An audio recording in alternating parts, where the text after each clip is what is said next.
Le chat botté. Il était une fois un vieux meunier qui avait 3 fils. À sa mort, il laissa à son fils aîné son moulin, au second son âne et au dernier son beau chat noir.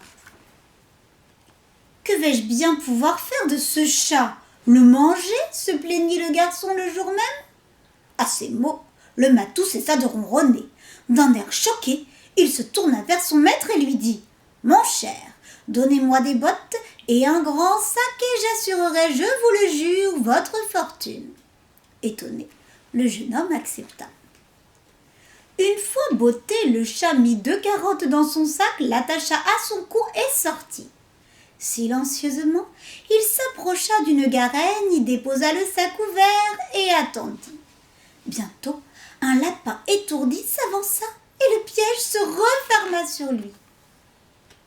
Ensuite, le chat botté courut chez le roi. « Sire, déclara-t-il, voici un lapin de garenne que mon maître, le marquis de Carabas, m'a chargé de vous apporter. » Le roi, qui était très gourmand, le remercia. Le lendemain, le chat attrapa 2 perdrix et courut les offrir au roi, toujours bien sûr au nom du marquis de Carabas. Et ainsi, chaque jour, le chat botté présentait au monarque le gibier qu'il capturait. Intrigué, le roi se demandait qui était ce généreux marquis de Carabas. Un matin, l'habile matou apprit que le roi et sa fille comptaient se promener loin de chez son maître. Vite, il fila le prévenir. « Allez à la rivière, ôtez vos vêtements et baignez-vous près du pont. Paraissez grand seigneur, si vous m'obéissez, j'assurerai votre bonheur. » Le garçon obéit. Peu après, le brillant équipage du roi apparut sur le pont. La moustache en émoi, le chat botté s'écria. « Au secours, monsieur de Carabas se noie !» Reconnaissant le chat, le roi pressa ses gens de repêcher le marquis. Tandis qu'on donnait à son maître un riche habit brodé, le chat botté raconta qu'une troupe de 30 brigands armés jusqu'aux dents leur avait tout volé, chevaux et vêtements. Ému par cette histoire, le roi invita le marquis dans son carrosse et la princesse le trouva si beau qu'elle en tomba amoureuse aussitôt. De son côté, le chat botté hurlait à tous les paysans qu'il rencontrait. « Dites au roi qui va passer que ces terres appartiennent au marquis de Carabas, sinon vous serez hachés menus comme chair à pâté. » Le carrosse arriva. Les paysans répétèrent exactement ce que le chat leur avait ordonné.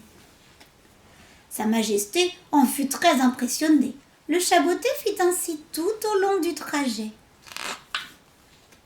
Enfin, il pénétra dans le château d'un ogre très puissant.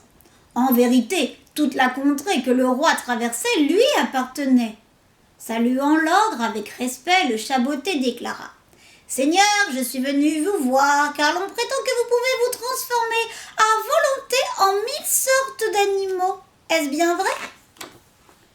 Très fier de sa réputation, l'ogre se changea en lion.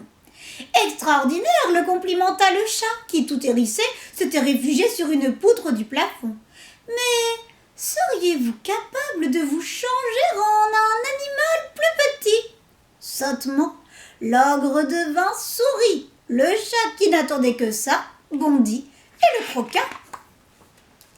Puis il courut se poster aux grilles du château. Quand le carrosse du roi arriva, il s'écria « Majesté, soyez le bienvenu chez le marquis de Carabas !» On prépara un somptueux festin. Au dessert, le marquis, enhardi par son chat, demanda la main de la princesse. Ébloui par la fortune de son hôte, le monarque accepta.